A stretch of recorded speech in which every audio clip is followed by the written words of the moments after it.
Hello, sisters. Right Wing Women by Andrea Dworkin. Chapter 2 The Politics of Intelligence. Epigraph. Why is life so tragic? So like a little strip of pavement over an abyss. I look down, I feel giddy. I wonder how I am ever to walk to the end. Its feeling of impotence, of cutting no ice. Virginia Woolf, Her Diary, October 25th, 1920. Men hate intelligence in women. It cannot flame, it cannot burn. It cannot burn out and end up in ashes, having been consumed in adventure. It cannot be cold, rational ice. No warm womb would tolerate a cold, icy, splendid mind. It cannot be ebullient, and it cannot be morbid. It cannot be anything that does not end in reproduction or whoring. It cannot be what intelligence is, a vitality of mind that acts directly in and on the world without mediation. Quote unquote, indeed, wrote Norman Mailer. Quote, I doubt if there will be a really exciting woman writer until the first horse becomes a call girl and tells her tale. End quote. And Mailer was being generous, because he endowed the whore with a capacity to know, if not to tell. She knows something firsthand, something worth knowing. Quote unquote genius, wrote Edith Wharton, who more realistically, quote, is of small use to a woman who does not know how to do her hair. End quote. Intelligence is a form of energy, a force that pushes out into the world. It makes its mark, not once, but continuously. It is curious, penetrating. Without the light of public life, discourse, and action, it dies. It must have a field of action beyond embroidery or scrubbing toilets or wearing fine clothes. It needs response, challenge, consequences that matter. Intelligence cannot be passive and private through a lifetime. Kept secret, kept inside, it withers and dies. The outside can be brought to it. It can live on bread and water, locked in a cell, but barely. Florence Nightingale, in her feminist tract, Cassandra, said that intellect died last in women. Desire, dreams, activity, and love all died before it. Intelligence does not hang on. Intelligence does hang on, because it can live on almost nothing. Fragments of our world brought to it by husbands or sons or strangers, or, in our time, television or the occasional film. Imprisoned, intelligence turns into self haunting and dread. Isolated, intelligence becomes a burden and a curse. Undernourished, intelligence becomes like the bloated belly of a starving child, swollen, filled with nothing the body can use. It swells, like the starved stomach, as the skeleton shrivels and the bones collapse. It will pick up anything to fill the hunger, stick anything in, chew anything, swallow anything. Quote, Jose Carlos came home with a bag of crackers he found in the garbage, end quote, wrote Carolina Maria de Jesus, a woman of the Brazilian underclass, in her diary. Quote, when I saw him eating things out of the trash, I thought, and if it's been poisoned? Children can't stand hunger. The crackers were delicious. I ate them thinking of that proverb. He who enters the dance must dance. And I also was hungry. I ate. End quote. The intelligence of women is traditionally starved, isolated, and imprisoned. Traditionally and practically, the world is brought to women by men. They are the outside on which all female intelligence must feed. The food is poor, orphans' gruel. This is because men bring home half truths, ego laden lies, and use them to demand solace or sex or housekeeping. The intelligence of women is not out in the world acting on its own behalf. It is kept small, inside the home, acting on behalf of another. This is true even when the woman works outside the home, because she is segregated into woman's work, and her intelligence does not have the same importance as the lay of her ass. Men are the world, and women use intelligence to survive men. Their tricks, desires, demands, moods, hatreds, disappointments, rages, greed, lust, authority, power, weakness. The idea that come to The ideas that come to women come through men, in a field of cultural values controlled by men, in a political and social system controlled by men, in a sexual system in which women are used as things. Open parentheses. As Catherine A. McKinnon wrote in the one sentence that every woman should risk her life to understand, quote, man fucks woman, subject, verb, object, end quote, close parentheses. Men are the field of action in which female intelligence moves. But the world, the real world, is more than men, certainly more than what men show of themselves and the world to women. And women are deprived of the real world. The male always intervenes between her and it.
Some will grant that women might have a particular kind of intelligence, essentially small, picky, good with details, bad with ideas.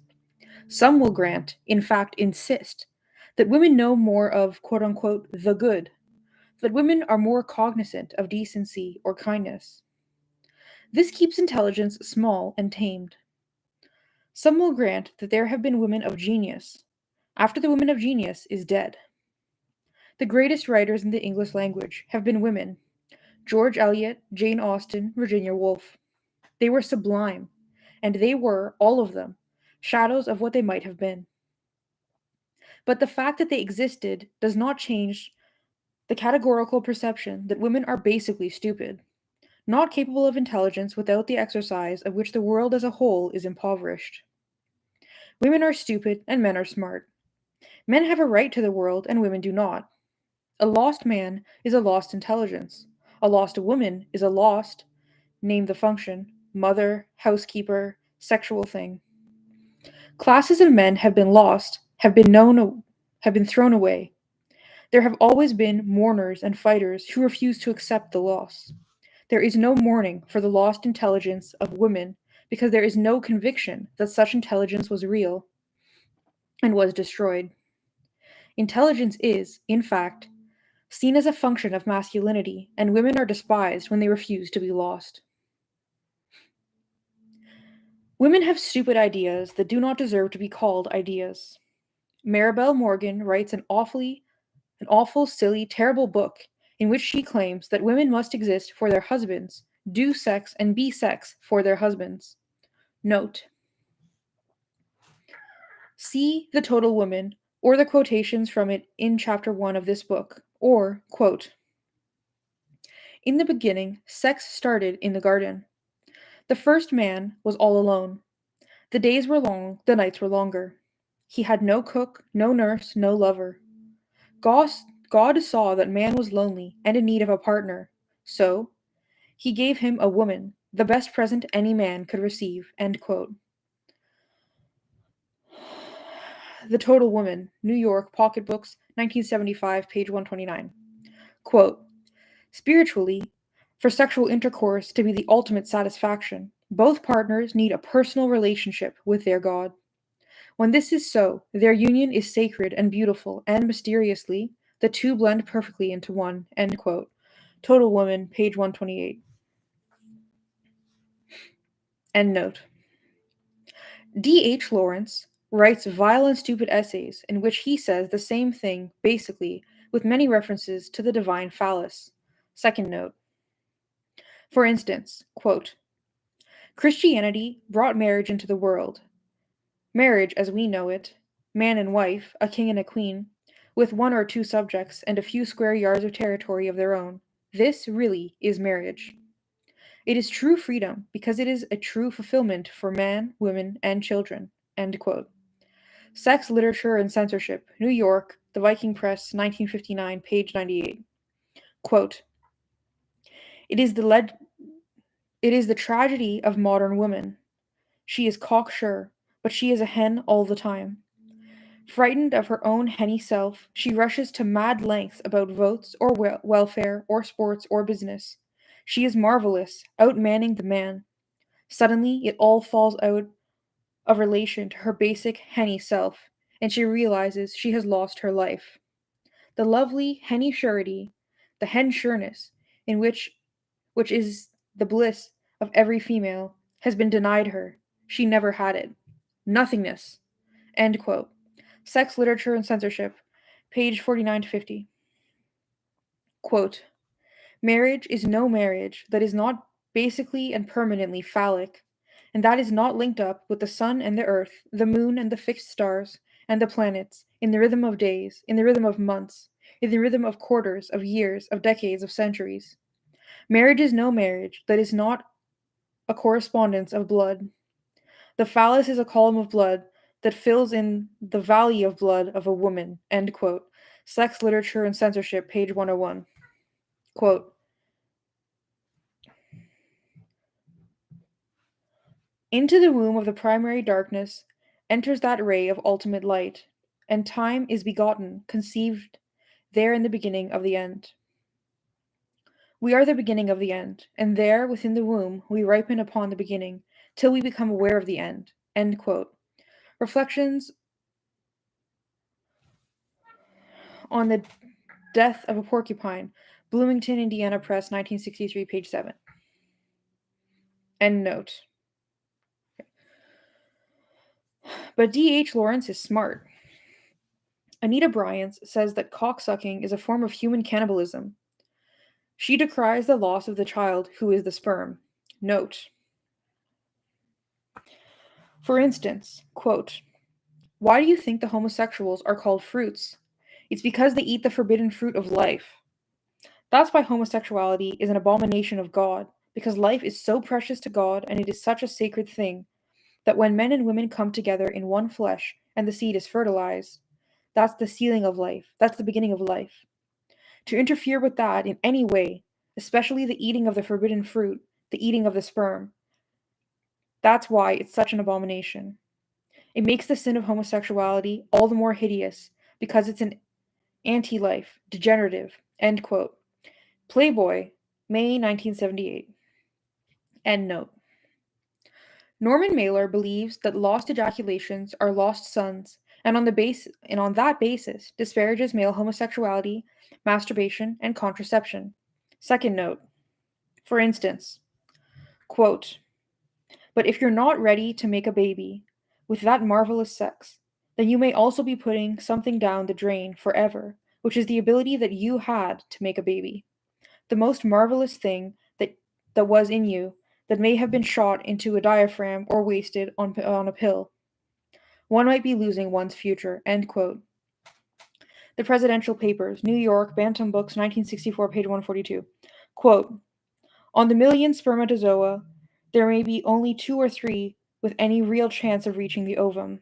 The others go out with no sense at all of being real spermatozoa. They may appear to be real spermatozoa under the microscope, but after all, a man from Mars who's looking at us through the telescope might think that communist bureaucrats and the FBI men look exactly the same. Even the electron microscope can't measure the striation of passion in a spermatozoon on the force or the force of its will. End quote. Presidential Papers, page 143. Quote, I hate contraception. There's nothing I abhor more than Planned Parenthood. Planned Parenthood is an abomination. I'd rather have those fucking communists over here. End quote. Presidential Papers, page 131. Quote, I think one of the reasons that homosexuals go through such agony when they're around 40 or 50 is that their lives had nothing to do with procreation. They realize with great horror that that wonderful sex they had in the past is gone. Where is it now? They've used up their being. End quote. The Presidential Papers, page 144. Quote, it's better to commit rape than masturbate. End quote. The Presidential Papers, page 140.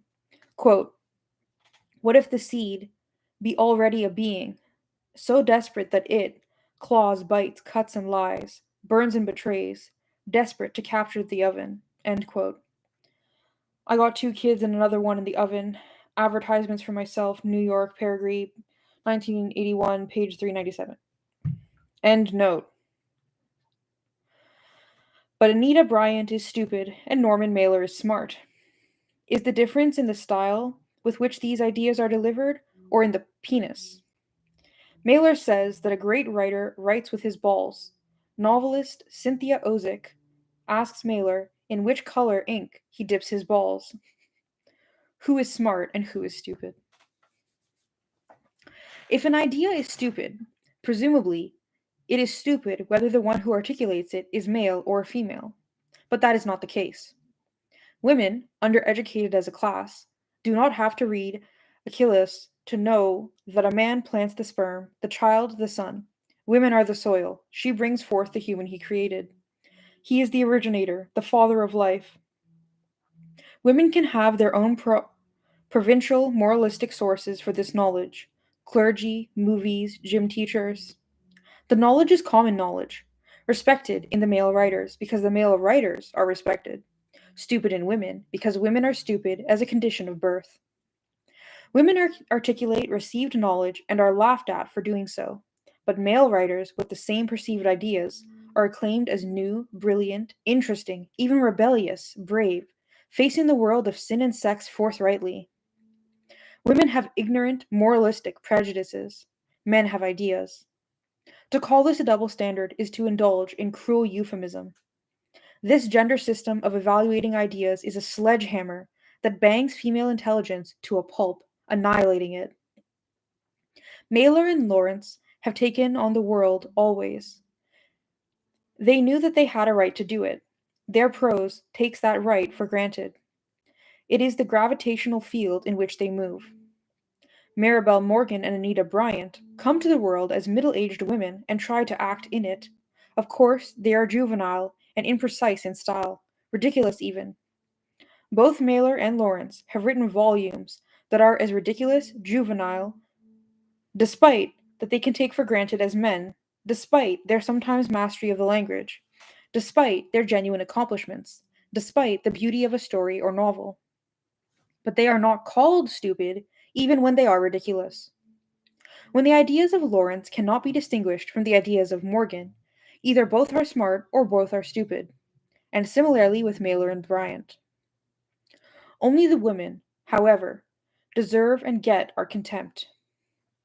Are Anita Bryant's ideas pernicious? Then so are Norman Mailer's. Are Maribel Morgan's ideas side-slappingly funny? Then so are D.H. Lawrence's.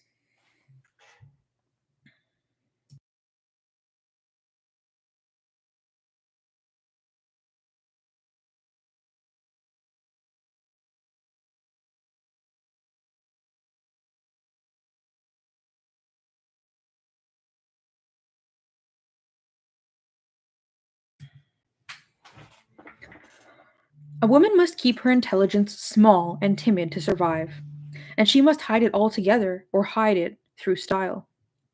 Or she must go mad like clockwork to pay for it. She will try to find the nice way to exercise intelligence, but intelligence is not ladylike. Intelligence is full of excesses. Rigorous intelligence abhors sentimentality, and women must be sentimental to value the dreadful silliness of the men around them.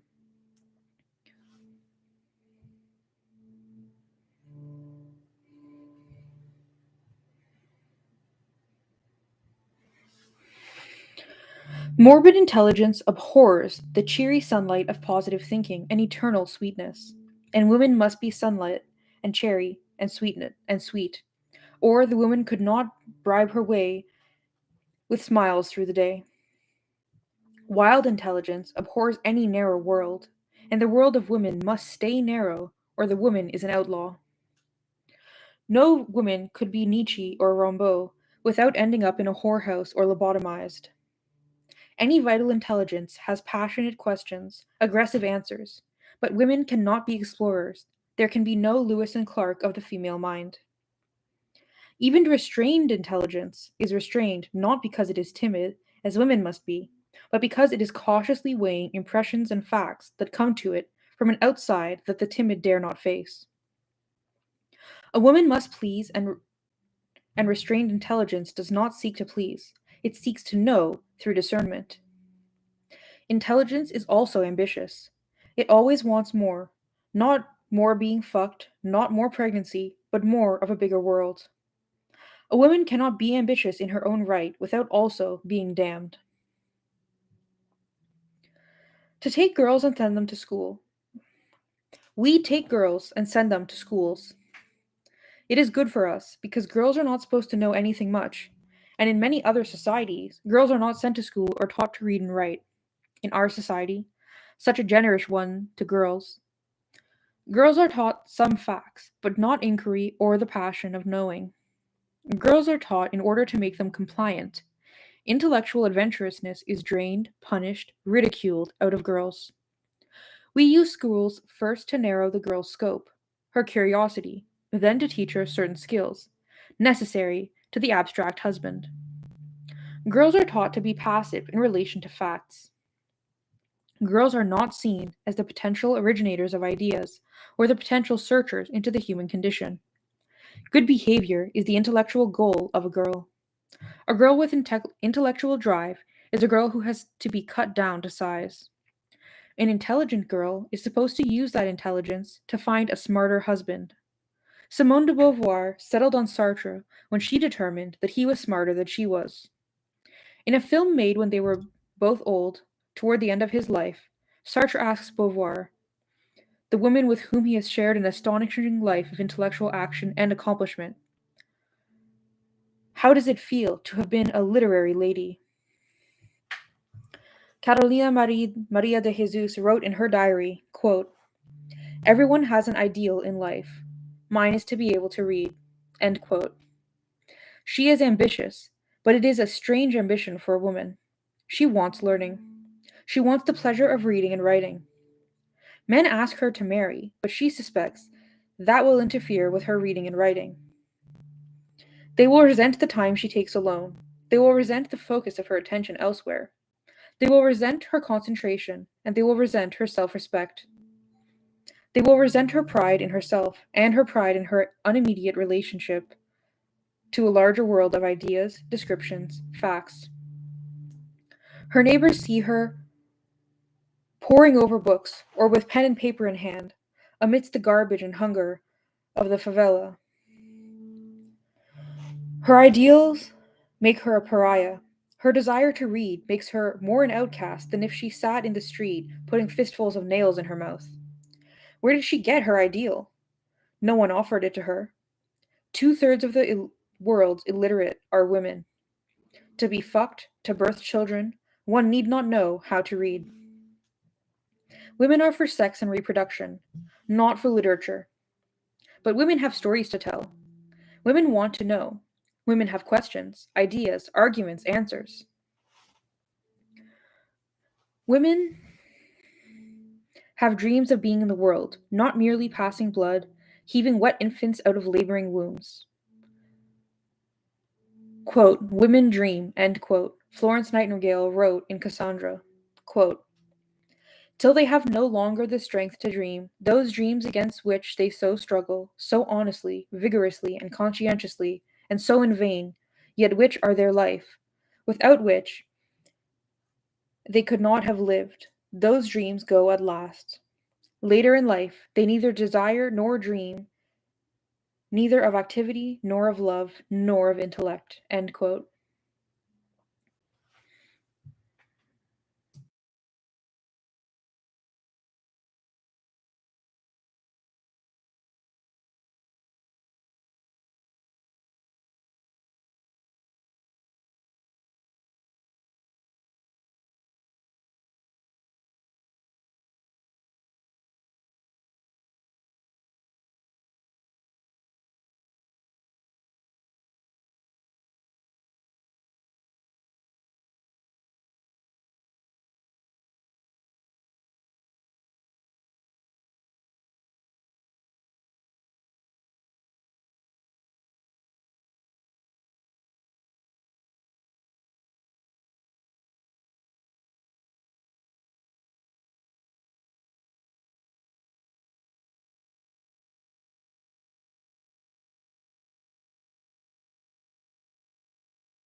Virginia Woolf, the most splendid modern writer, told us over and over how awful it was to be a woman of creative intelligence.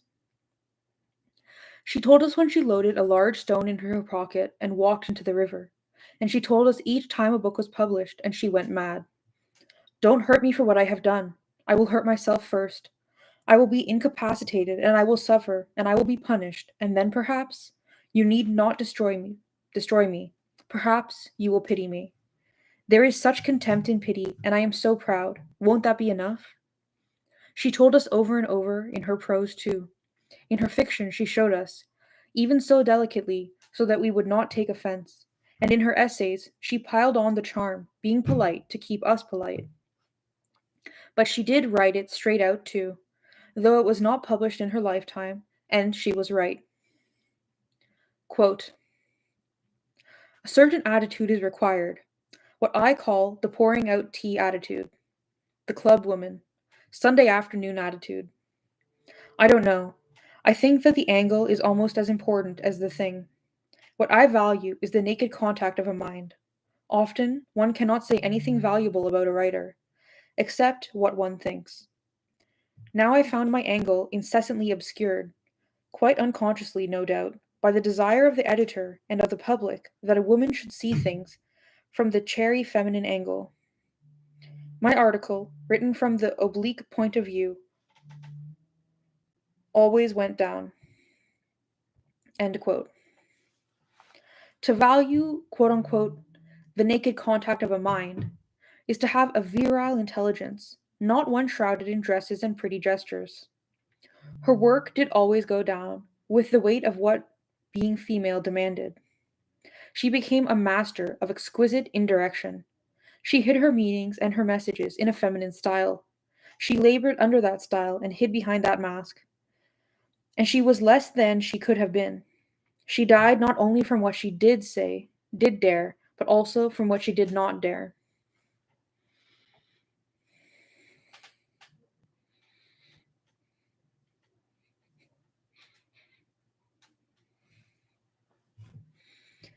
These three things are indissolubly linked: literacy, intellect, and creative intelligence. They distinguish, as the cliche goes, men from the animals. He who is denied these three is denied a fully human life and has been robbed of a right to human dignity. Now change the gender. Literacy, intellect, and creative intelligence distinguish women from animals. No. Woman is not distinguishable from the animals because she has been condemned by virtue of her sex class to the life of animal functions, being fucked, reproducing. For her, the animal functions are her meaning, her so-called humanity, as human as she gets, the highest human capacities in her because she is female. To the orthodox of male culture, she is animal, the antithesis of soul. To the liberal of male culture, she is nature. In discussing the so-called biological origins of male dominance, the boys can afford to compare themselves to baboons and insects. They are writing books or teaching in universities when they do it. A Harvard professor does not refuse tenure because a baboon has never been granted it. The biology of power is a game boys play. It is the male way of saying, she is more like the female baboon than she is like me. She cannot be an eminence grise at Harvard because she bleeds. We fuck her, she bears our young, we beat her, we rape her. She is an animal. Her function is to breed. I want to see the baboon, the ant, the wasp, the goose, the cichlid that has written War and Peace. Even more, I want to see the animal or insect or fish or fowl that has written Middlemarch. Literacy is a tool, like fire. It is a more advanced tool than fire, and it has done as much or more to change the complexion of the natural and social worlds. Literacy, like fire, is a tool that must be used by intelligence. Literacy is also a capacity. The capacity to be literate is a human capacity. The capacity exists, and it can be used, or it can be denied, refuted, made to atrophy. In persons socially despised, it is denied. But denial is not enough, because people insist on meaning. Humankind finds meaning in experiences, events, objects, communications, relationships, feelings. Literacy functions as part of the search for meaning. It helps to make that search possible. Men can deny that women have the capacity to learn ancient Greek, but some women will learn it nevertheless.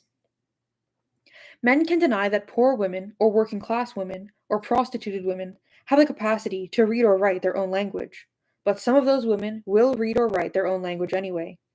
They will risk everything to learn it. In the slave-holding South in the United States, it was forbidden by law to teach slaves to read and write. But some slave owners taught, some slaves learned, some slaves taught themselves, and some slaves taught other slaves. In Jewish law, it is forbidden to teach women Talmud, but some women learned Talmud anyway.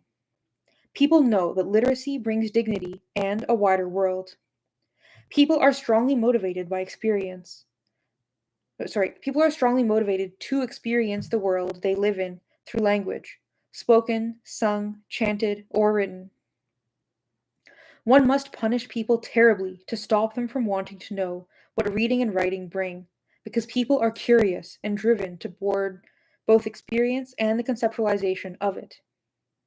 The denial of literacy to any class or category of people is a denial of fundamental humanity. Humans viewed as animals, not human, are classically denied literacy.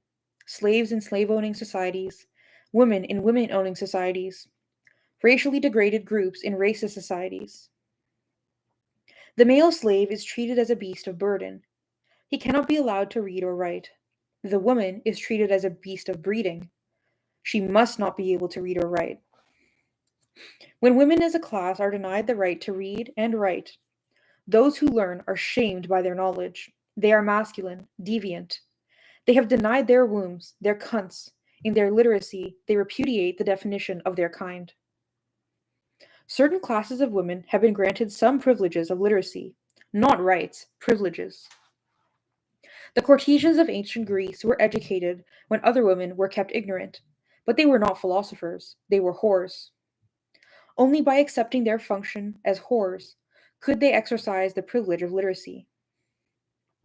Upper class women are traditionally taught some skills of literacy, open parentheses, distinctly more circumscribed than the skills taught the males of their mating class, end parentheses. They can exercise the privilege of literacy if they accept their decorative function.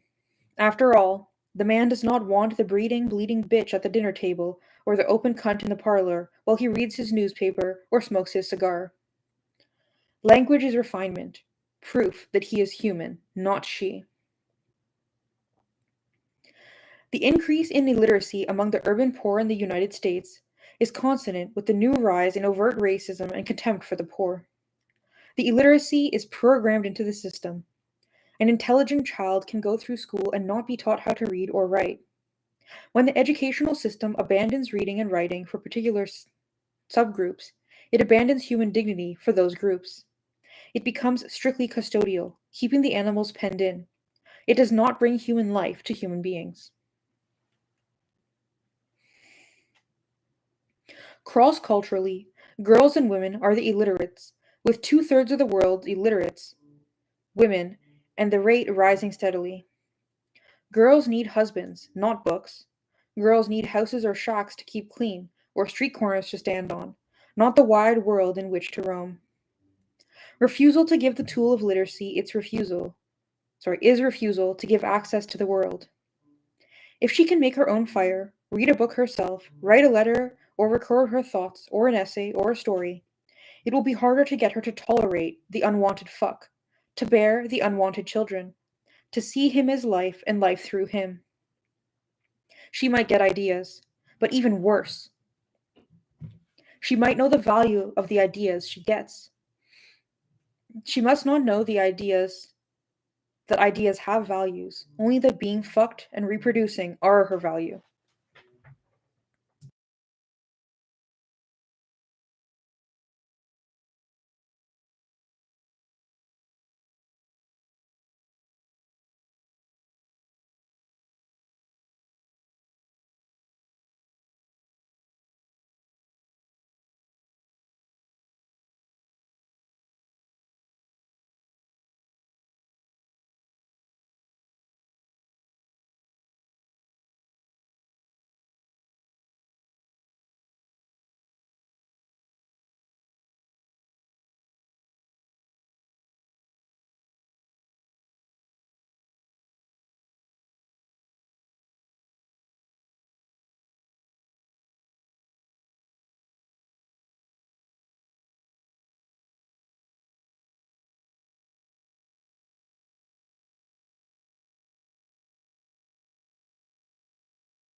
It has been hard in the United States to get women educated.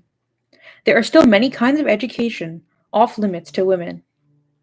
In England, it was hard for Virginia Woolf to use a university library. Simple literacy is the first step, and, as Abby Kelly told a women's rights convention in 1850, quote, "Sisters, bloody feet have worn smooth the path by which you came here." End quote. Access to the whole language has been denied women. We are only supposed to use the ladylike parts of it. Alice James noted in her diary that, quote, "It is an immense loss to have all robust and sustained expletives refined away from me." End quote. But it is the actual exercise of literacy as a tool and as a capacity that sorry. But it is in the actual exercise of literacy as a tool and as a capacity that women face punishment, ostracization, exile, recrimination, the most virulent contempt.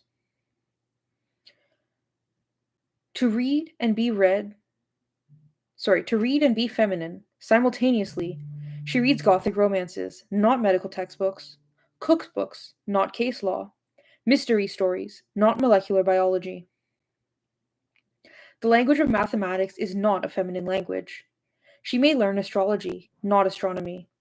She may teach grammar, not invent style or originate ideas. She is permitted to write a little book about neurotic women, fiction or nonfiction, if the little book is trite and sentimental enough. She had better keep clear of philosophy altogether. In fiction, she had better be careful not to overstep the severe limits imposed by femininity.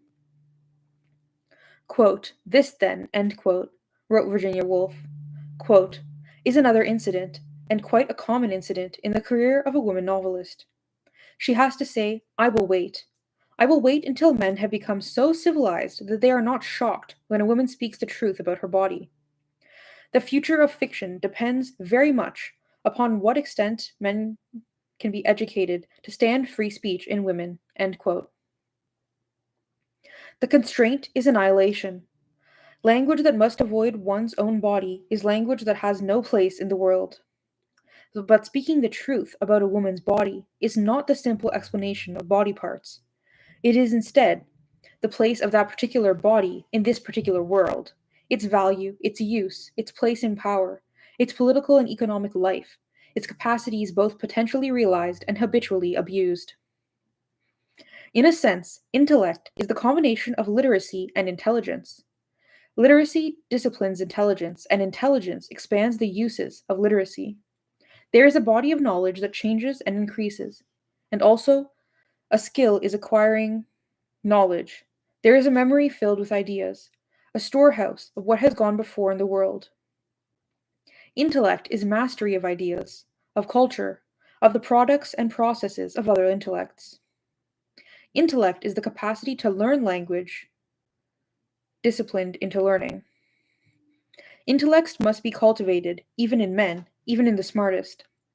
Left alone in a private world of isolation, intellect does not develop unless it has a private cultivator, a teacher, a father of intellect, for instance. But the intellect in the female must not exceed that of the teacher, or the female will be rebuked and denied. Walt Whitman wrote that a student necessarily disowns and overthrows a teacher, but the female student must always stay smaller than the teacher, always meeker. Her intelligence is never supposed to become mastery. Intellect in a woman is always a sign of privilege. She has been raised up above her kind, usually because of the beneficence of a man who has seen fit to educate her. The insults to females of intellect are legion. So-called blue stockings are a laughing stock. Women of intellect are ugly, or they would not bother to have ideas. The pleasure of cultivating the mind is sexual perversion in the female. The works of literate men are strewn with vicious remarks against intellectual women. Intellect in a woman is malignant. She is not ennobled by a fine mind, she is deformed by it.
The creative mind is intelligence in action in the world. The world need not be defined as rivers, mountains, and plains. The world is anywhere that thought has consequences. In the most abstract philosophy, thought has consequences. Philosophy is part of the world, sometimes its own self contained world. Thinking is action. So are writing, composing, painting.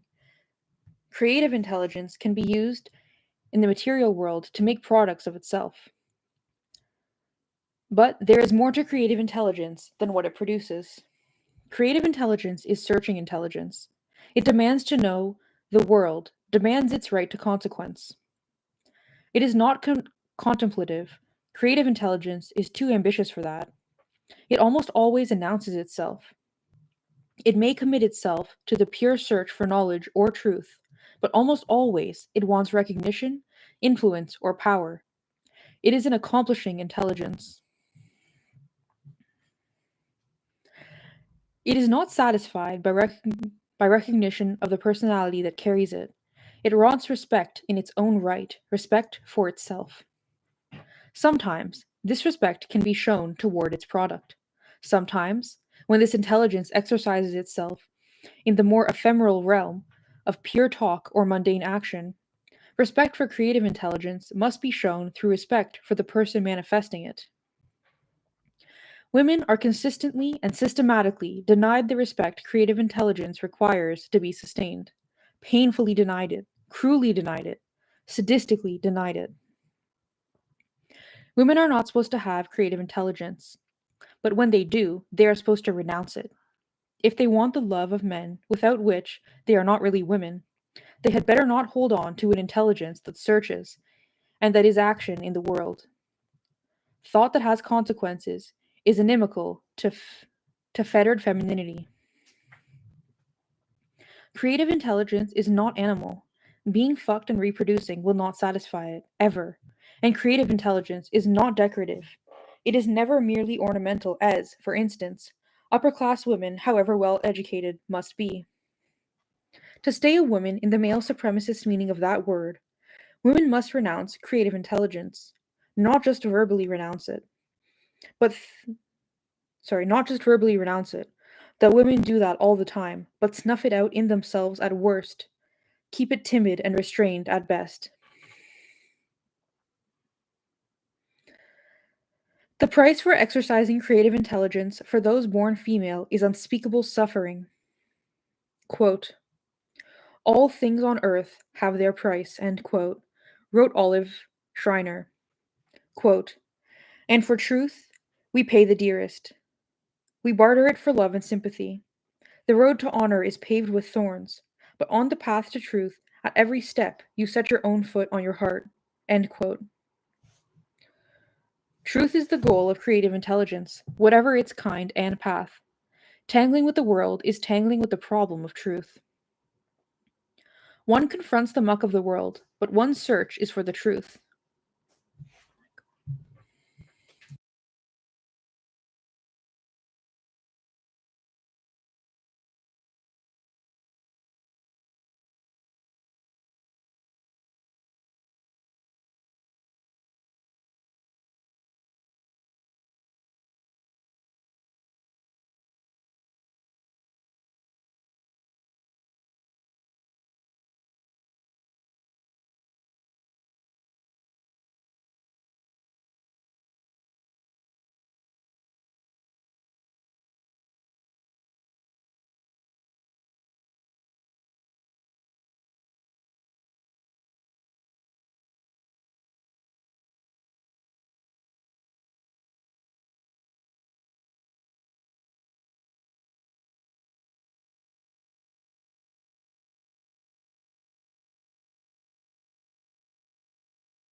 One confronts the muck of the world, but one's search is for the truth. The particular truth, or the ultimate character of the truth, one finds is not the issue. The intrusion of an intelligent, creative self into the world to find the truth is the issue. There is nothing here for women except intimidation and contempt. In isolation, in private, a woman may have pleasure from the exercise of creative intelligence, however restrained she is in the exercise of it. But that intelligence will have to be turned against herself because there is no further complex human world in which it can be used and developed.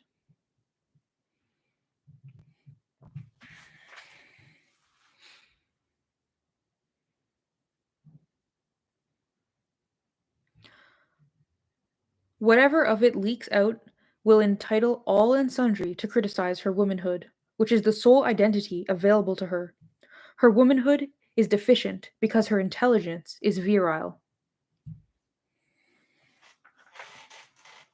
Quote, why have women passion, intellect, moral activity, end quote, Florence Nightingale asked in 1852, quote, and a place in society where no one of these three can be exercised, end quote. When she referred to moral activity, she did not mean moralism. She meant moral intelligence. Moralism is the set of rules learned by rote that keeps women locked in, so that intelligence can never meet the world head on. Moralism is a defense against experiencing the world. Moralism is the moral sphere designated to women, who are supposed to learn the rules of their own proper, circumscribed behavior by rote. Moral intelligence is active. It can only be developed and refined by being used in the realm of real and direct experience. Moral activity is the use of that intelligence, the exercise of moral discernment. Moralism is passive. It accepts the version of the world it has been taught and shudders at the threat of direct experience. Moral intelligence is characterized by activity, movement through ideas, and history. It takes on the world and insists in participating in the great and terrifying issues of right and wrong, tenderness and cruelty. Moral intelligence constructs values, and because those values are exercised in the real world, they have consequences. There is no moral intelligence that does not have real consequences in a real world, or that is simply and passively received, or that can live in a vacuum in which there is no action. Moral intelligence cannot be expressed only through love, or only through sex, or only through domesticity, or only through ornamentation, or only through obedience. Moral intelligence cannot be expressed only through being fucked or reproducing. Moral intelligence must act in a public world, not a private, refined, rarefied relationship with one other person to the exclusion of the rest of the world. Moral intelligence demands a nearly endless exercise of the ability to make decisions. Significant decisions, decisions inside of history, not peripheral to it, decisions about the meaning of life, decisions that arise from an acute awareness of one's own morality, decisions on which one can honestly and willfully stake one's life. Moral intelligence is not the stuff of which cunts are made. Moralism is the cunt's effort to find some basis for self respect, a pitiful gesture toward being human, at which men laugh, for which women pity other women.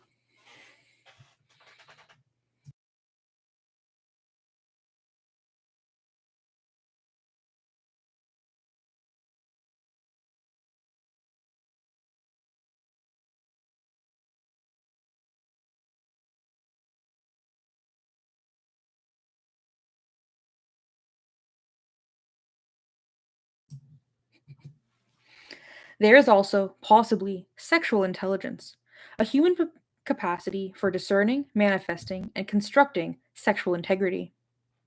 Sexual intelligence could not be measured in numbers of orgasms, erections, or partners, nor could it show itself by posing painted clitoral lips in front of a camera. Nor could one measure it by the number of children born, nor would it manifest as addiction. Sexual intelligence, like any other kind of intelligence, would be active and dynamic. It would need the real world, the direct experience of it. It would pose not buttocks, but questions, answers, theories, ideas, in the form of desire or act or art or articulation. It would be in the body, but it would never be in an imprisoned, isolated body, a body denied access to the world. It would not be mechanical, nor could it stand to be viewed as inert and stupid, nor could it be exploited by another without diminishing in vigor. And being sold on the marketplace as a commodity would necessarily be anathema to it, a direct affront to its intrinsic need to confront the world in self defined and self determined terms. Sexual intelligence will probably be more like moral intelligence than like anything else, a point that women for centuries have been trying to make. But since no intelligence in a woman is respected, and since she is condemned to moralism because she is divined as being incapable of moral intelligence, and since she is defined as a sexual thing to be used, the meaning of women is likening moral and sexual intelligence is not understood. Sexual intelligence asserts itself through sexual integrity, a dimension of values and actions forbidden to women. Sexual intelligence would have to be rooted first and foremost in the honest possession of one's own body, and women exist to be possessed by others, namely men. The possession of one's own body would have to be absolute and entirely realized for the intelligence to thrive in the world of action. Sexual intelligence, like moral intelligence, would have to confront the great issues of cruelty and tenderness. But where moral intelligence must tangle with questions of right and wrong, sexual intelligence would have to tangle with questions of dominance and submission. One preordained to be fucked has no need to exercise sexual intelligence, no opportunity to exercise it, no argument that justifies exercising it. To keep the woman sexually acquiescent, the capacity for sexual intelligence must be prohibited to her, and it is. Her clitoris is denied. Her capacity for pleasure is distorted and defamed. Her erotic values are slandered and insulted. Her desire to value her body as her own is paralyzed and maimed. She is turned into an occasion for male pleasure, an object of male desire, a thing to be used. And any willful expression of her sexuality in the world, unmediated by men or male values, is punished. She is used as a slut or as a lady, but sexual intelligence cannot manifest in a human being whose predestined purpose is to be exploited through sex, by sex, in sex, as sex. Sexual intelligence constructs its own use. It begins with the whole body, not one that has already been cut into parts and fetishized. It begins with a self respecting body, not one that is characterized by class as dirty, wanton, and slavish. It acts in the world, a world it enters on its own, with freedom as well as with passion. Sexual intelligence cannot live behind locked doors, any more than any other kind of intelligence can. Sexual intelligence cannot exist defensively, keeping out rape. Sexual intelligence cannot be decorative or pretty or coy or timid, nor can it live on a diet of contempt and abuse and hatred of its human form. Sexual intelligence is not animal, it is human. It has values. It sets limits that are meaningful to the whole person and personality, which must live in history and in the world. Women have found the development and exercise of sexual intelligence more difficult than any other kind. Women have learned to read. Women have acquired intellect. Women have had so much creative intelligence that even despisal and isolation and punishment have not been able to squeeze it out of them. Women have struggled for a moral intelligence that by its very existence repudiates moralism. But sexual intelligence, it cuts off at its roots, because the woman's body is not her own. The incestuous use of a girl murders it. The sexual intimidation or violation of a girl murders it. The enforced chastity of a girl murders it. The separation of girl from girl murders it. The turning over of a girl to a man as a wife murders it. The selling of a girl into prostitution murders it. The use of a woman as a wife murders it. The use of a woman as a sexual thing murders it. The selling of a woman as a sexual commodity, not just on the street but in media, murders it. The economic value given to a woman's body, whether high or low, murders it. The keeping of a woman as a toy or ornament or domesticated cunt murders it. The need to be a mother so that one is not perceived as a whore murders it. The requirement that one bear babies murders it. The fact that the sexuality of the female is predetermined and that she is forced to be what men say she is murders sexual intelligence. There is nothing for her to discern or to construct. There is nothing for her to find out except what men will do to her and what she will have to pay if she resists or gives in. She lives in a private world. Even a street corner is a private world of sexual usage, not a public world of honest confrontation. And her private world of sexual usage has narrow boundaries and a host of givens. No intelligence can function in a world that consists fundamentally of two rules that, by their very nature, prohibit the invention of values, identity, will, desire. Be fucked, reproduce. Men have constructed female sexuality, and in so doing, have annihilated the chance for female sexual intelligence. Sexual intelligence cannot live in the shallow, predestined sexuality men have counterfeited for women.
Quote, I respect and honor the needy woman who, to procure food for herself and child, sells her body to some stranger for the necessary money.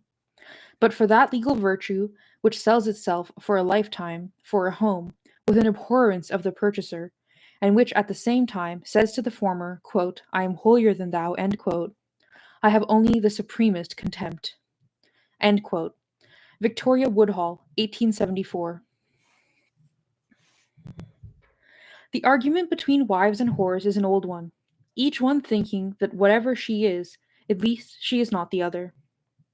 And there is no doubt that the wife envies the whore, or Maribel Morgan's ladies would not be wrapping themselves in saran wrap or wearing black boots with lacy neon nighties, and that the whore envies the domesticity of the wife, especially her physical sheltering and her relative sexual privacy. Both categories of women, specious as the categories finally turn out to be, need what men have to give. They need the material solicitude of men, not their cocks, but their money. The cock is the inevitable precondition. Without it, there is no man, no money, no shelter, no protection. With it, there may not be much. But women prefer men to silence, exile, to being pariahs, to being lone refugees, to being outcasts, defenseless. Victoria Woodhull, the first woman stockbroker on Wall Street, the first woman to run for President of the United States in 1870, the publisher of the first translation of the Communist Manifesto in the United States, 1871, the first person ever arrested under the notoriously repressive Comstock Law, 1872, note. Woodhull wrote an expose of Henry Ward Beecher's adulterous affair with Elizabeth Tilton, the wife of his best friend. Beecher was an eminent minister. His hypocrisy was the main issue for Woodhull. The expose was published by Woodhull in her own paper, Woodhull and Claflin's Weekly. She was arrested, as was her sister and co-publisher, Tennessee Claflin, for sending obscene literature through the mail. She was imprisoned for 4 weeks without trial. End note. Crusaded against the material dependency of women on men because she knew that anyone who bartered her body bartered her human dignity. She hated the hypocrisy of married women. She hated the condition of prostitution, which degraded both wives and whores, and especially she hated the men who profited sexually and economically from marriage. Quote, "It's a sharp trick played by men upon women, by which they acquire the legal right to debauch them without cost, and to make it unnecessary for them to visit professional prostitutes, whose sexual services can only be obtained for money. Now, isn't this true? Men know it is." End quote.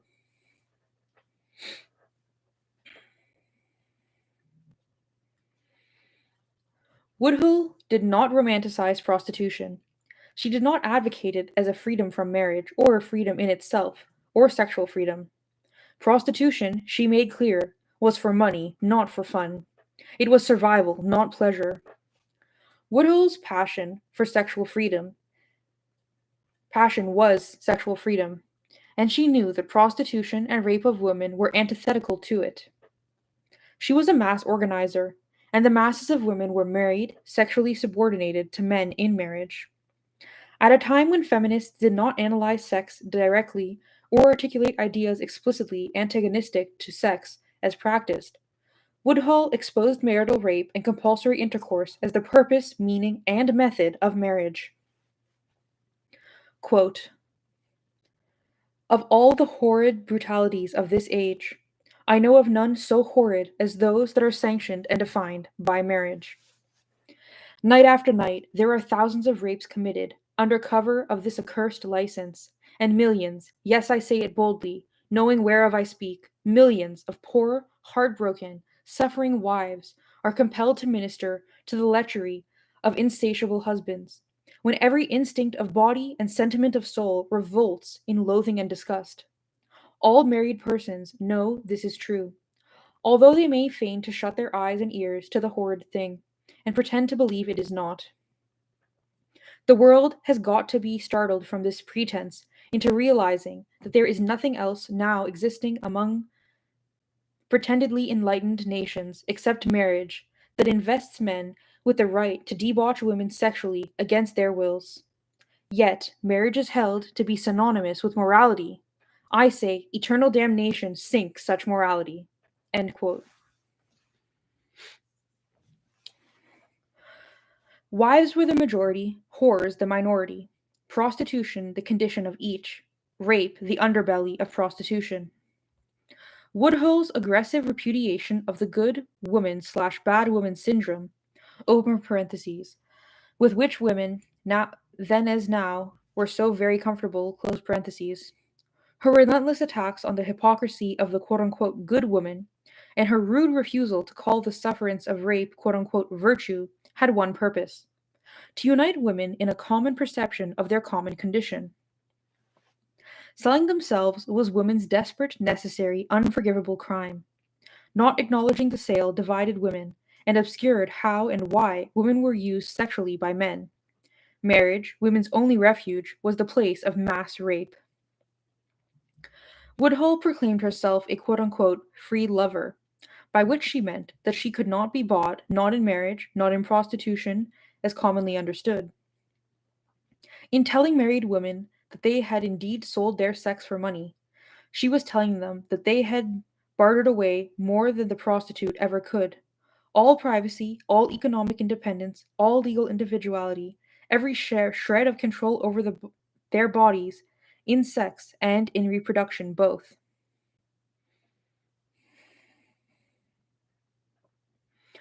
Woodhull herself, widely regarded as a whore because she proclaimed herself sexually self determining, sexually active, she spit in the face of the sexual double standard. Called a prostitute by men at a public meeting, Woodhull responded, quote, "A man questioning my virtue. Have I any right as a woman to answer him? I hurl the intention back in your face, sir. I stand boldly before you and this convention and declare that I have never had sexual intercourse with any man of whom I am ashamed to stand side by side with, before the world, with the act. I am not ashamed of any act of my life. At the time, it was the best I knew. Nor am I ashamed of any desire that has been gratified, nor any passion alluded to. Every one of them are part of my own soul's life, for which, thank God, I am now not accountable to you." End quote. Few feminists appreciated her.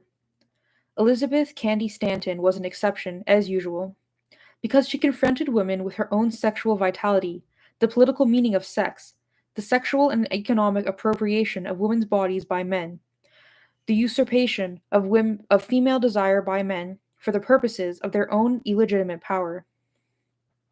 She was direct and impassioned, and she made women remember that they had been raped.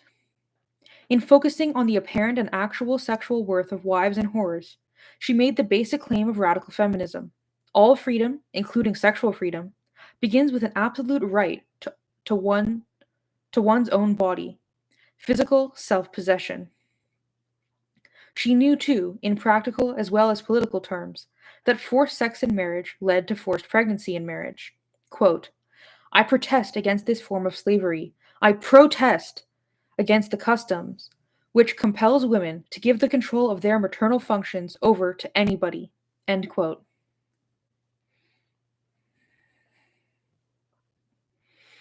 Victoria Woodhull exercised sexual intelligence in public discourse, ideas, and activism. She is one of the few women to have done so. This effort required all of the other kinds of intelligence that distinguished humans from animals: literacy, intellect, creative intelligence, moral intelligence. Some consequences of sexual intelligence become clear in Woodhull's exercise of it. She made the women she addressed in person and in print face the sexual and economic system built on their bodies. She was one of the great philosophers of and agitators for sexual freedom, but not as men understand it, because she abhorred rape and prostitution, knew them when she saw them inside marriage or outside it, would not accept or condone the violation against women implicit in them. Quote, "I make the claim boldly," end quote, she dared say, quote, "that from the very moment a woman is emancipated from the necessity of yielding the control of her sexual organs to man to ensure a home, food, and clothing, the doom of sexual demoralization will be sealed." End quote. Since women experienced sexual demoralization most abjectly in sexual intercourse, Woodhull did not shy away from the inevitable conclusion.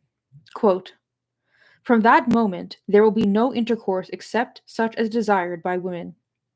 It will be a complete revolution in sexual matters." End quote. Intercourse, not willed and initiated by the woman, was rape in Woodhull's analysis. She anticipated current feminist critiques of intercourse, modest and rare as they are, by a century. As if to celebrate the centennial of Woodhull's repudiation of male supremacist sexual intercourse, Robin Morgan in 1974 transformed Woodhull's insight into a firm principle. Quote, "I claim that rape exists as any time sexual intercourse occurs when it has not been initiated by the woman, out of her own genuine affection and desire." End quote. This shocks bewilders. Who can imagine it? What can it mean? Now, as then, there is one woman speaking, not a movement. Note: in a recent essay, novelist Alice Walker wrote, quote, I submit that any sexual intercourse between a free man and a human being he owns or controls is rape. End quote. See Embracing the Dark and the Light, Essence, July 1982, page 117. This definition has the advantage of articulating the power that is the context for all as well as the substance of the act. End note.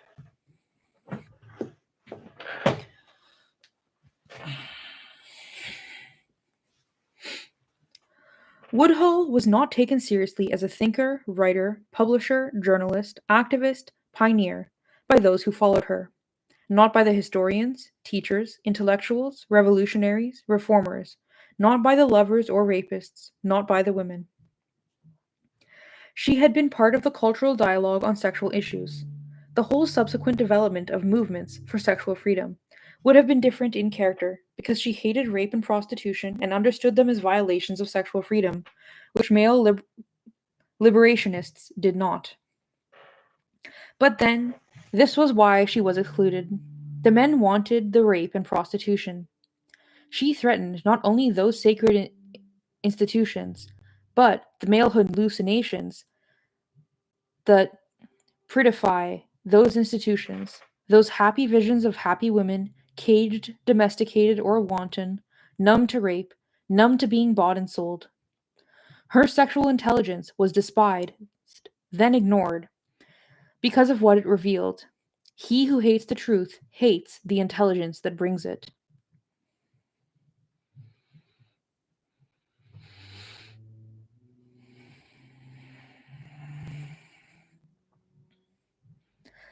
Sexual intelligence in women, that rarest intelligence in a male supremacist world, is necessarily a revolutionary intelligence, the opposite of the pornographic, which simply reiterates the world as it is for women, the opposite of the will to be used, the opposite of masochism and self hatred, the opposite of quote unquote good woman and quote unquote bad woman both.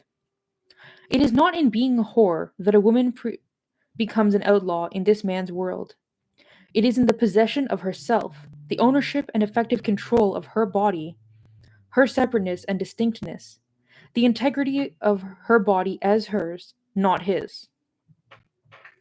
Prostitution may be against the written law, but no prostitute has defied the prerogative or power of men as a class through prostitution.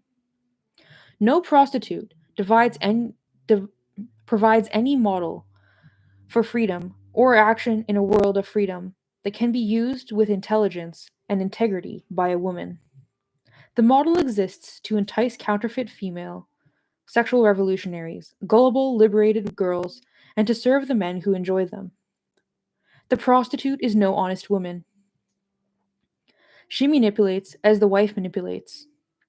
So, too, no honest woman can live in marriage. No woman honest in her will to be free.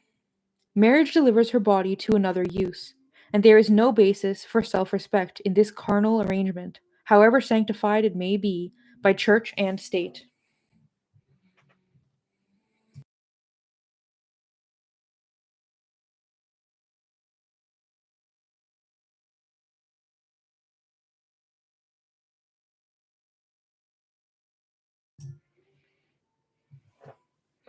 Wife or whore? She is defined by what men want. Sexual intelligence is stopped dead. Wife or whore? To paraphrase Thackeray, her heart is dead. Quote, her heart was dead long before her body. She had sold it to become Sir Pitt Crawley's wife. Mothers and daughters are to making the same bargain every day in Vanity Fair. End quote. Wife or whore, both are fucked, bear children, resent, suffer, grow numb, want more. Wife or whore, both are denied a human life, forced to live a female one. Wife or whore, intelligence denied, annihilated, ridiculed, obliterated, primes her to surrender to her female fate. Wife or whore, The two kinds of women whom men recognize, whom men let live. Wife or whore, battered, raped, prostituted. Men desire her. Wife or whore. The whore comes in from the cold to become the wife if she can. The wife thrown out into the cold becomes the whore if she must. Is there a way out of the home that does not lead inevitably and horribly to the street corner? This is the question right wing women face. This is the question all women face, but right wing women know it. And in the transit, home to the street, street to the home, is there any place, reason, or chance for female intelligence that is not simply looking for the best buyer?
Quote,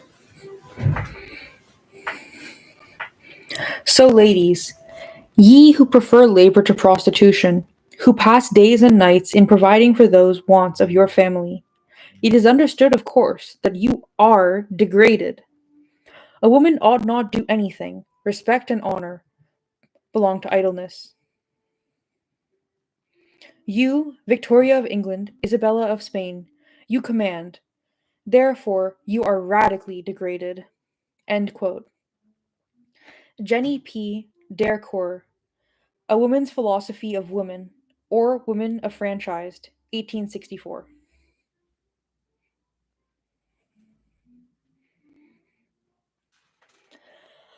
The sex labor of women, for the most part, is private, in the bedroom, or secret.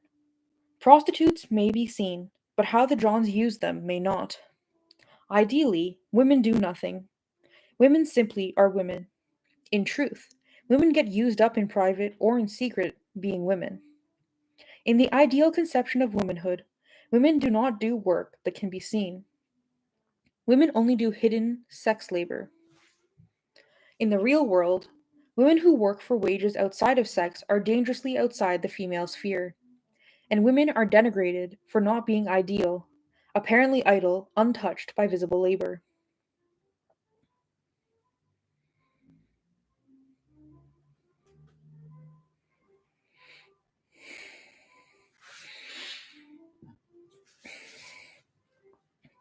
Behind the smokescreen of ideal idleness, there is always women's work. Women's work, first, is marriage. Quote, "In the morning I'm always nervous," end quote, Catalina de Jesus wrote. Quote, "I'm afraid of not getting money to buy food to eat. Senor Manuel showed up saying he wanted to marry me, but I don't want to. A man isn't going to like a woman who can't stop reading and gets out of bed to write and sleep with paper and pencil under her pillow. That's why I prefer to live alone, with my ideals." End quote. The woman in marriage is often in marriage because her ideal is eating, not writing. Woman's work, second, is prostitution. Sexual service outside of marriage for money. Quote, I'd like so much to have the illusion that I had some freedom of choice, end quote, said Jay in Kate Millett's The Prostitution Papers. Quote, maybe it's just an illusion, but I need to think I had some freedom. Yet then I realized how much was determined in the way I got into prostitution, how determined my life had been, how fucked over I was. So I believed I'd chosen it. What's most terrifying is to look back, to realize that I went through what I went through and that I endured it. End quote.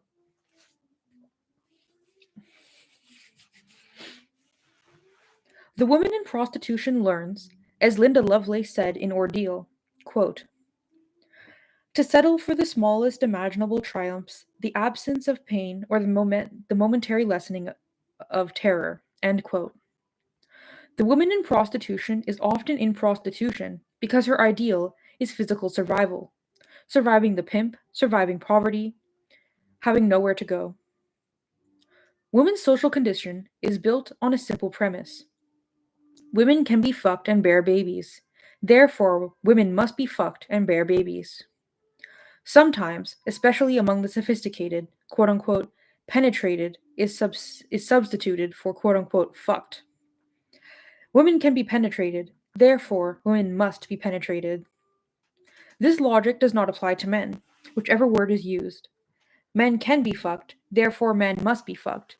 Men can be penetrated, therefore, men must be penetrated. This logic applies only to women and sex. One does not say, for instance, women have delicate hands, therefore, women must be surgeons. Or, women have legs, therefore, women must run, jump, and climb.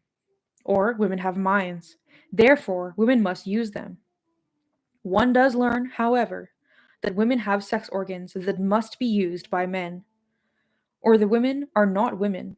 They are somehow less or more, either of which is bad and thoroughly discouraged. Women are defined, valued, judged in one way only, as women, that is, with sex organs that must be used. Other parts of the body do not signify unless used in sex or as an indicator of sexual availability or desirability. Intelligence does not count. It has nothing to do with what a woman is.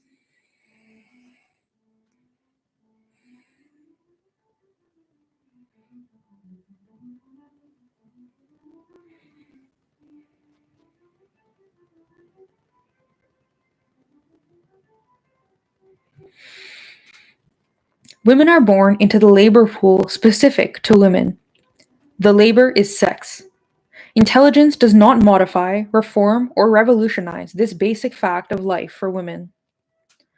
Women are marked for marriage and prostitution by a wound between their legs, acknowledged as such when men show their strange terror of women. Intelligence neither creates nor destroys this wound, nor does it change the use of the wound. The woman, the sex. Women's work is done below the waist. Intelligence is higher. Women are lower, men are higher. It is a simple, dull scheme. But women's sex organs, in and of themselves, are apparently appalling enough to justify this scheme, make it self evidently true. The natural intelligence of women, however expanded by what women manage to learn despite their low status, manifests in surviving, enduring, marking time, bearing pain, becoming numb, absorbing loss, especially loss of self. Women survive men's use of them. Marriage, prostitution, rape, women's intelligence expresses itself in finding ways to endure and find meaning in the endurable, to endure being used because of one's sex. Quote, sex with men, how can I say, lacks the personal, end quote, wrote Maris Holder in Give Sorrow Words.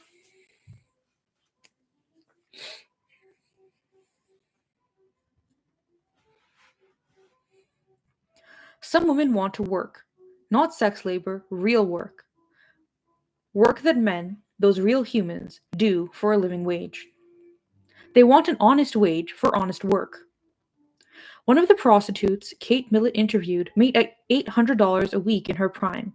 Quote, with a PhD and after 10 years of experience in teaching, end quote, Millett wrote, quote, I was permitted to make only $60 a week, end quote.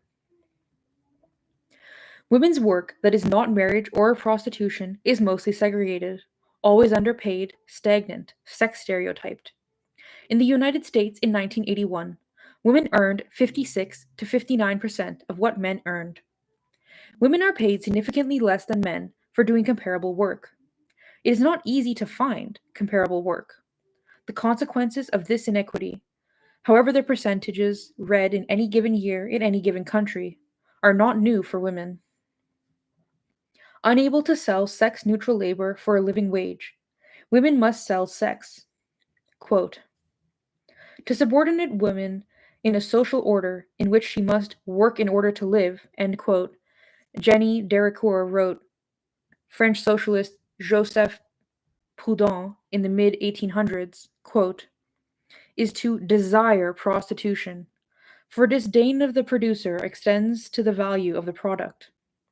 The woman who cannot live by working can only do so by prostituting herself.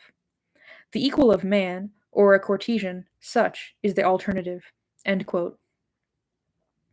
Proudhon's egalitarian vision could not be stretched to include women. He wrote Dericourt, quote, I do not admit that, whatever reparation may be due to women, of joint thirds with her husband, or father, or her children, the most rigorous justice can ever make her the equal of man.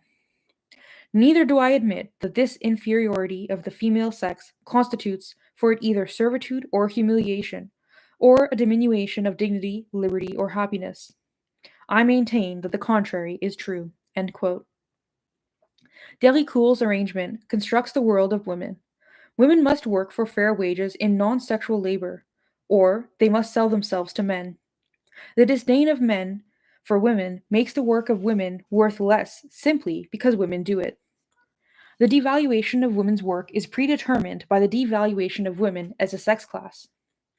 Women end up having to sell themselves because men will not buy labor from them that is not sex labor at wages that will enable women to divest themselves as sex as a form of labor.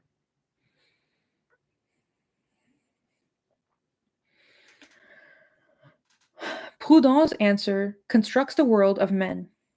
In the best of all possible worlds, acknowledging that some economic discrimination against women has taken place, no justice on earth can make women equal to men because women are inferior to men. This inferiority does not humiliate or degrade women. Women find happiness, dignity, and liberty in this inequality precisely because they are women. That is the nature of women. Women are being treated justly and are free when they are treated as women, that is, as the natural inferiors of men. The brave new world Proudhon wanted was, for women, the same old world women already knew. Dericourt recognized what Victoria Woodhull would not. Quote, disdain of the producer extends to the value of the product. End quote. Work for wages outside sex labor could not effectively free women from the stigma of being female, because the stigma precedes the woman and predetermines an undervaluing of her work. This means that right-wing women are correct when they say they are worth more in the home than outside it. In the home, their value is recognized, and in the workplace, it is not. In marriage, sex labor is rewarded. The woman is generally, quote unquote, given more than she herself could earn at a job. In the marketplace, women are exploited as cheap labor. The argument that work outside the home makes women sexually and economically independent of men is simply untrue. Women are paid too little, and right-wing women know it. Feminists know that if women are paid equal wages for equal work, women will gain sexual as well as economic independence. But feminists have refused to face the fact that in a woman-hating social system, women will never be paid equal wages. Men in their institutions of power are sustained by the sex labor of sexual subordination of women. The sex labor of women must be maintained. The systemic low wages for sex neutral work effectively force women to sell sex to survive. The economic system that pays women lower wages than it pays men actually punishes women for working outside marriage or prostitution, since women work hard for low wages and still must sell sex. The economic system that punishes women for working outside the bedroom by paying low wages contributes significantly to women's perception that the sexual servicing of men is a necessary part of any woman's life, or how else could she live? Feminists appear to think that equal pay for equal work is a simple reform, whereas it is no reform at all, it is revolution. Feminists have refused to face the fact that equal pay for equal work is impossible as long as men rule women, and right wing women have refused to forget it. Devaluation of women's labor outside the home pushes women back into the home and encourages women to support a system in which, as she sees it, he is paid for both of them, her share of his wages being more than she could earn herself. In the workplace, sexual harassment fixes the low status of women irreversibly. Women are sex. Even filing or typing, women are sex. The debilitating, insidious violence of sexual harassment is pervasive in the workplace. It is a part of nearly every working environment. Women shuffle, women placate, women submit, women leave. The rare, brave woman fight and tied up in the courts, often without jobs, for years. There is also rape in the workplace. Where is the place for intelligence, for literacy, intellect, creativity, moral discernment? Where in this world in which women live, circumscribed by the uses to which men put women's sexual organs, is the cultivation of skills, the cultivation of gifts, the cultivation of dreams, the cultivation of ambitions? Of what use is human intelligence to a woman? Quote unquote, of course, wrote Virginia Woolf. Quote, the learned women were very ugly, but they were very poor. She would like to feed Chuffy for the term on Lucy's rations and see what he said then about Henry VIII. End quote. Quote, no, it would not do the slightest good if he read any manuscript, end quote, wrote Ellen Glasgow in her memoir. Quote, the best advice I can give you, he said, with charming candor, is to stop writing and go back to the South and have some babies. And I think, though I may have heard this ripe wisdom from other men, probably from many, that he added, the greatest woman is not the woman who has written the finest books, but the woman who has had the finest babies. That might be true. I did not stay to dispute it. However, it was true also that I wanted to write books, and not ever had I felt the faintest wish to have babies. End quote. Woodhull thought that freedom from sexual coercion would come with work in the marketplace. She was wrong. The marketplace became, as men would have it, another place for sexual intimidation, another arena of danger to women burdened already with too many such arenas. Woolf put her faith in education and art. She too was wrong. Many race, misogyny distorts. The intelligence of women is still both punished and despised. Right-wing women have surveyed the world. They find it a dangerous place. They see that work subjects them to more danger from more men. It increases the risk of sexual exploitation. They see that creativity and originality in their kind is ridiculed. They see women thrown out of the circle of male civilization for having ideas, plans, visions, ambitions. They see that traditional marriage means selling to one man, not hundreds, the better deal. They see that the streets are cold, and that the women on them are tired, sick, and bruised. They see that the money they can earn will not make them independent of men, and that they will still have to play the sex games of their kind, at home and at work too. They see no way to make their bodies authentically their own and to survive in the world of men. They know, too, that the left has nothing better to offer. Leftist men also want wives and whores. Leftist men value whores too much and wives too little. Right wing women are not wrong. They fear that the left, in stressing impersonal sex and promiscuity as values, will make them more vulnerable to male sexual aggression, and that they will be despised for not liking it. They are not wrong. Right wing women see that within the system in which they live, they cannot make their bodies their own, but they can agree to privatize male ownership, keep it one on one, as it were. They know that they are devalued for their sexual organs and their reproductive capacity, and so they try to up their value through cooperation, manipulation, conformity, through displays of affection or attempts at friendship, through submission and obedience, and especially through the use of euphemism, quote unquote femininity, quote unquote total women, quote unquote good, quote unquote maternal instincts, quote unquote motherly love. Their desperation is quiet. They hide their bruises of body and heart. They dress carefully and have good manners. They suffer. They love God. They follow the rules. They see that intelligence displayed in a woman is a flaw, that intelligence realized in a woman is crime. They see the world they live in, and they are not wrong. They use sex and babies to stay valuable because they need a home, food, clothing. They use the traditional intelligence of the female, animal, not human. They do what they have to survive.